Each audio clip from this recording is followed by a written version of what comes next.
J'ai toujours su au fond de moi que je n'étais pas comme les autres. Je savais que j'étais appelée à quelque chose de plus grand, mais je ne savais pas encore à quoi. Je savais aussi que je n'étais pas faite pour une vie ordinaire, ni pour un travail ordinaire. Je l'ai senti dans tout ce que j'ai traversé. Ce n'était pas de l'orgueil, c'était juste une certitude calme, très profonde.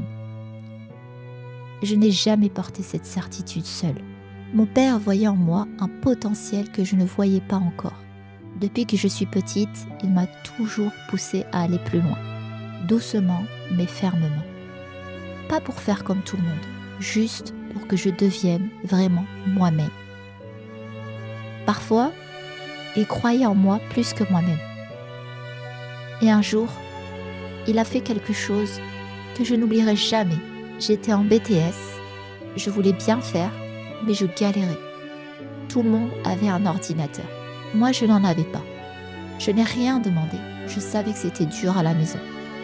Ce J5, ce n'était pas juste un camion pour mon père. C'était son outil de travail. C'était ce qui faisait vivre la famille.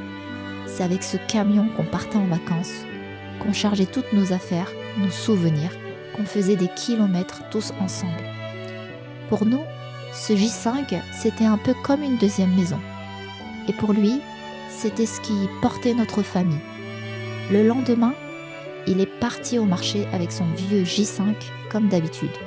Mais ce jour-là, il n'est pas revenu avec. Il est revenu avec un ami et un grand carton. Il l'a posé devant moi.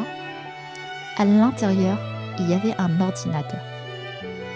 Il m'a regardé droit dans les yeux et il a dit simplement « Ma fille, toi aussi, tu as droit à ta chance. » À cet instant, je n'ai pas vu un objet. J'ai senti quelque chose de plus grand que nous deux. Comme si à travers mon père, la vie, le divin me parlait sans mots. Ta place est là, continue. Ce n'était pas de la chance et ce n'était pas un sacrifice. C'était une transmission, un passage, un rappel silencieux de mon chemin.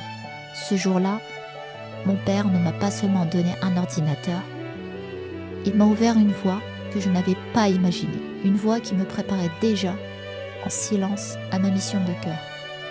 Et tout ce que je suis devenue, tout ce que je fais aujourd'hui, commence là. Aujourd'hui, je veux simplement dire merci à mon père, merci pour sa foi, tranquille en moi, pour sa présence, pour son courage et pour cet amour qui m'a porté tout en me laissant être moi-même. Je sais maintenant que rien de tout ça n'était le hasard. Ce jour-là faisait partie de mon chemin. Et s'il y a une grande chose que je garde profondément en moi, c'est que croire en soi commence souvent par quelqu'un qui croit en nous avant nous.